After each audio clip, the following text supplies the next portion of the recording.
मर जाना कबूल है, मर जाना कबूल है, मर जाना कबूल है। उनके साथ जाना हमको कभी कबूल नहीं, उनके साथ जाना हमको कभी कबूल नहीं है। ये अच्छी तरह जान लीजिए। नमस्कार, आप देख रहे हैं न्यूज फॉर नेशन और मैं हूं सांत्वना आपके साथ। मर जाना कबूल है पर बीजेपी के साथ नहीं जाएंगे, ये कहना बिहार के मुखिया यानी कि मुख्यमंत्री नीतीश कुमार का है, जिन्होंने ये बयान दिया कि मर जाना कबूल है लेकिन अब बीजेपी का साथ बिल्कुल नहीं थामेंगे।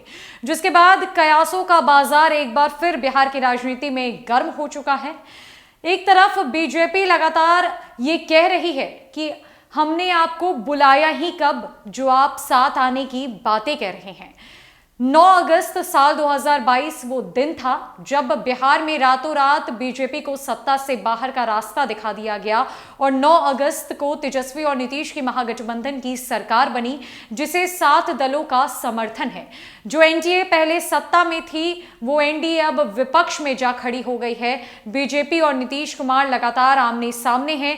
कई तरह के आरोप लगाए जाते हैं, कई तरह के सवाल खड़े किए जाते हैं एक दूसरे की कार्यशैलियों पर, एक दूसरे की कार्यनीतियों पर।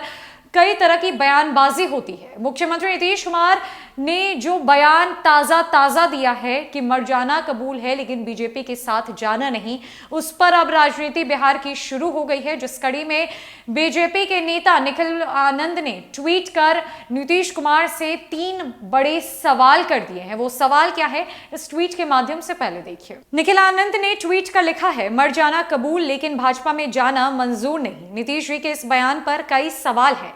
पहला सवाल, भाजपा में बुला कौन रहा है? दूसरा सवाल, ये बात तो मानते हैं ना कि 1995 से अगस्त 2022 तक भाजपा ने मरने नहीं दिया।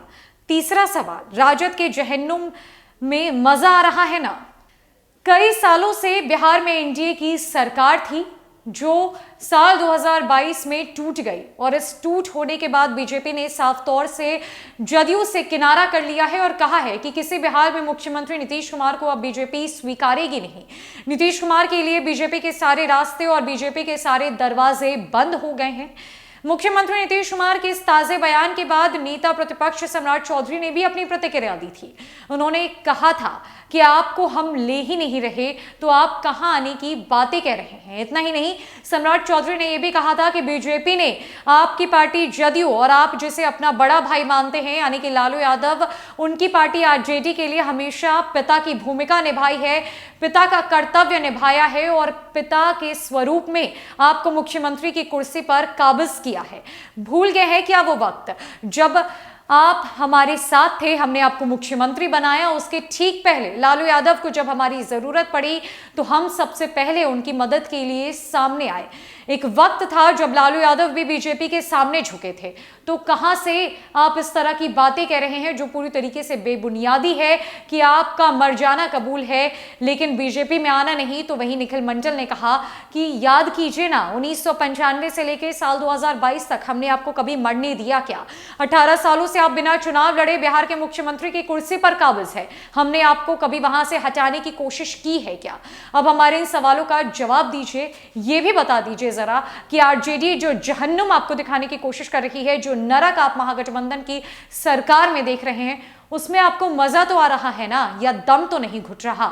निखिल मंडल के इस सवाल पर जदयू की क्या प्रतिक्रिया होती है वो देखने वाली बात होगी। खासकर आपको क्या लगता है, मुख्यमंत्री नीतीश कुमार का इस तरह से बयान देना कहां तक जायज है और बीजेपी का इस तरीके से सवाल करना कहां तक सही है? हमें जरूर बताएं। फिलहाल के लिए इस खबर में इतना ही। नमस्कार।